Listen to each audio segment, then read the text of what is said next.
मैं 9वीं क्लास में था। तब मेरे एक रईस दोस्त का जन्मदिन था। रईस दोस्त इसलिए कह रहा हूँ क्योंकि शुरू से ही उसके घर वाले उसे पैसों की कमी नहीं होने देते थे। दिल खोलकर खर्च करता था। वो था भी अमीर बाप की औलाद। हर रोज हमें भी कहीं ना कहीं ले जाता था। अक्टूबर महीने में उसका जन्मदिन आता है। बचपन की दोस्ती अब किसी वजह से टूट चुकी है, पर कुछ यादें हैं जिन्हें याद करके कभी मन खुश हो जाता है तो कभी दिल दहल जाता है। अक्टूबर के महीने में जब उसका जन्मदिन था तो उसकी तबीयत खराब थी, तो उसने कहा था कि पार्टी मेरे ठीक होने के बाद ही करेंगे। उसने सबको बोल दिया था। उस टाइम पर हमारे पास कोई फोन नहीं था, यह तब की बात है। तब हमारा ग्रुप ऐसा था जिसमें कुछ हमसे बड़ी उम्र के लोग भी थे। दोस्तों के ग्रुप में आपको हर तरीके के लोग मिल जाते हैं। कोई एकदम सीधा साधा, बिल्कुल मेरी तरह, ना ज्यादा किसी से बातचीत और ना कोई शो अप। पर हर कोई ऐसा थोड़ी ना होता है। 6-7 लोग थे हम। तब वो ठीक हुआ तो हमारा प्लान बनता है पार्टी करने का, और फाइनली हम डिसाइड करते हैं नवरात्रि के बाद चलेंगे, क्योंकि नवरात्रि के दिनों में कई सारे लोग होते हैं जो नॉनवेज नहीं खाते। हमारे ग्रुप में भी ऐसे लोग थे। दशहरे से पहले दिन छुट्टी थी तो प्लान बना कि दिल्ली के आरकेपुरम सेक्टर 6 की मार्केट चलेंगे। वहां पर हमारा एक खास अड्डा था, बोले तो एक ढाबा। अक्सर वहां जाके कीमा कलेजी खाया करते थे। बहुत फेमस है वहां का नॉनवेज। उस वक्त मैं भी नॉनवेज खाता था, पर छोड़ दिया अब किसी वजह से। हम जब भी वहां जाते थे तो ढाबे के अंदर बैठकर खाते थे, और जब उसके जन्मदिन की पार्टी के लिए गए थे तो अंदर हाउस फुल था। तो ढाबे वाले ने अरेंजमेंट करके ढाबे की छत पर हमारे लिए टेबल और कुर्सी लगवाई। वहां बस हम लोग थे। तो शुरुआत होती है दोस्तों की बियर खोलने के साथ, और जो नहीं पीता था उसके लिए था जूस।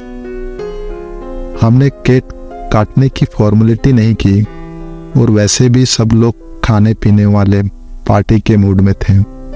उस रात मैंने भी बोल दिया था कि मम्मी आज दोस्त पार्टी दे रहा है तो मैं उसी के यहाँ जा रहा हूँ, और हो सकता है आते आते थोड़ी देर भी हो जाए। मम्मी ने कहा ठीक है। ढाबे वाले ने एक बंदा हमारे लिए लगाया हुआ था कि अगर कोई जरूरत है तो इसे बताते रहना, आपके लिए ऑर्डर ऊपर ही आ जाएगा, आपको कहीं जाने की जरूरत नहीं है। रात के लगभग 9 बज रहे थे। पहले तो कुछ स्नैक्स वगैरह मंगाए, बातें चलती रही, एक दूसरे की खिंचाई करते रहे। करते करते 10 बज चुके थे। उसके बाद ऑर्डर दिया खाने का। नॉनवेज और वेज दोनों तरह का खाना मंगवाया। सब टूट पड़े खाने पर, क्योंकि भूख बड़ी लगी थी। कुछ तो ऐसे भूखड़ थे जिन्हें पता था कि आज पार्टी है, तो दिन से ही भूखे ही थे। मौसम अच्छा था। अक्टूबर के महीने में रात हल्की हल्की ठंडी होने लगती है। बातें करते करते और खाते खाते हमें 11:30 बज चुके थे। सबने खाके वेटर को कहा कि भाई बिल बता दे कितना हुआ है। 2300 का बिल बना था, मुझे आज भी याद है। अब हम निकलने वाले थे। यह ढाबा हमारे घर से ज्यादा दूर नहीं था। पैदल चलकर जाएं तो भी आधे घंटे में आराम से पहुंच सकते थे। हम सबने इतना पी लिया था कि सोचा अब पैदल चलना ठीक रहेगा। हम सब जाने लगे। रात को मार्केट सारी बंद हो चुकी थी। वहाँ जितनी भी दुकानें थी उनके शटर गिर चुके थे। गाड़ियाँ भी अब कुछ कुछ नज़र आ रही थी। जब हम ढाबे की छत पर बैठकर खाना खा रहे थे तब ऊपर एक बात जो शायद बस मैंने ही नोटिस की थी। हम जहाँ बैठे थे यानी छत पर, वहाँ ऊपर एक पेड़ की कुछ डालियाँ लटक रही थी और वो जो पेड़ था वह बरगद का पेड़ था।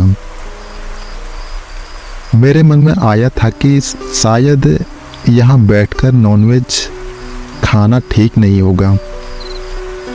पता नहीं उस वक्त मुझे ऐसा लग रहा था, पर बाकी लोगों ने इस बात पर ध्यान नहीं दिया और जब उन्हें कोई मतलब ही नहीं तो मैं भी क्यों कुछ कहता। मैंने भी कुछ नहीं कहा। हम 4-5 दोस्त आगे चल रहे थे और 2 पीछे आ रहे थे क्योंकि वो स्मोकिंग करने वाले थे। पैदल चलते चलते हम पहुंचे आरकेपुरम सेक्टर 5 के उस रास्ते पर जहां पर थी एक पुरानी इमारत। उस जगह की सब पूजा करते हैं। वहाँ एक मंदिर है, उसके पीछे एक गुरुद्वारा भी है। ये जो जगह है इसे हम मजार कहते हैं। वहाँ पीर बाबा को चादर चढ़ाई जाती है और बहुत मान्यता है वहाँ की, लोग ऐसा मानते हैं। वैसे इस जगह की और भी कई कहानियाँ हैं। यह जगह देखने में ही थोड़ी अलग सी लगती है, एकदम शांत और सन्नाटे से भरी हुई। जो लोग इसमें कभी गए भी हैं उन्होंने भी बताया कि अंदर का नज़ारा कैसा होता है, कुछ अलग, जो आपको सोचने पर मजबूर करता है। आपको लगता है कि कोई आपको आवाज दे रहा हो। हम लोग उस इमारत के साथ वाले रास्ते से गुजर रहे थे। सब अपनी मस्ती में चल रहे थे और इतने में पीछे से आती है चिल्लाने की आवाज। पीछे देखा तो जो दोस्त साथ में चल रहे थे उनमें से एक को किसी ने गिराया हुआ था और वो छटपटा रहा था, उठने की कोशिश कर रहा था पर उठ नहीं पा रहा था और वहां कोई भी नहीं था, उसे किसी ने गिरा दिया था। हम लोग चाहकर भी उसके पास नहीं जा पा रहे थे। ऐसा लग रहा था जैसे हमें किसी ने रोका हुआ हो, पर वहां कोई नजर भी तो नहीं आ रहा था। वह बुरी तरह से छटपटा रहा, रो रहा था। अचानक से वह बेहोश हो गया और तब ऐसा लगा हमें भी किसी ने छोड़ दिया हो। हम भागकर उसके पास गए।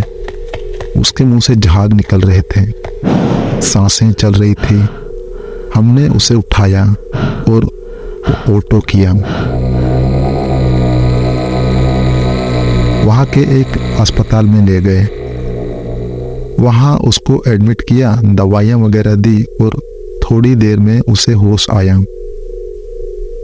पर इसके बाद अगले कई दिनों तक उसके बर्ताव में चेंज आने लगे। उसके घर वालों को हमने सारी बातें बताई। घर वाले वहीं पीर बाबा की मजार पर उसे लेकर गए और एक बाबा जी को दिखाया। बाबा जी ने बताया कि जिस रात उसके साथ यह सब हुआ था, तुमने क्या खाया पिया था, क्योंकि बेटे तेरे ऊपर एक पिशाच ने हमला किया था। तूने किसी का मजाक तो नहीं उड़ाया था या कुछ ऐसा जो तू भूल रहा हो, वो तुझे वह करना नहीं चाहिए था। तब उसने बताया कि जिस दिन हम पार्टी कर रहे थे, नशे में उसने वहीं छत पर पेशाब किया था जहां बगल में वह पेड़ था। बाबा ने कहा, तुझे यह नहीं करना चाहिए था। वह पिशाच अब तेरे पीछे पड़ चुका है। वह बरगद का पेड़ उसका घर है। दोस्त के घर वालों ने पूछा, इसका कोई उपाय बताओ बाबा। बाबा जी ने बताया, उस बरगद के पेड़ के पास जाओ, वहां अगरबत्ती जला, घुटनों पर बैठ और बैठकर अपने लिए माफी मांग। उसके बाद यहाँ मजार पर चादर चढ़ा और यह तुझे 7 गुरुवार के दिन तुझे हर शाम को करना है। मैं तुझे यही मिलूंगा, तू डर मत। जिस तरह हमें अच्छा नहीं लगता हमारे घर को कोई गंदा करे, उन्हें भी अच्छा नहीं लगता कोई उनके घर को गंदा करे। हालांकि वो दोस्त अब ठीक हो चुका है।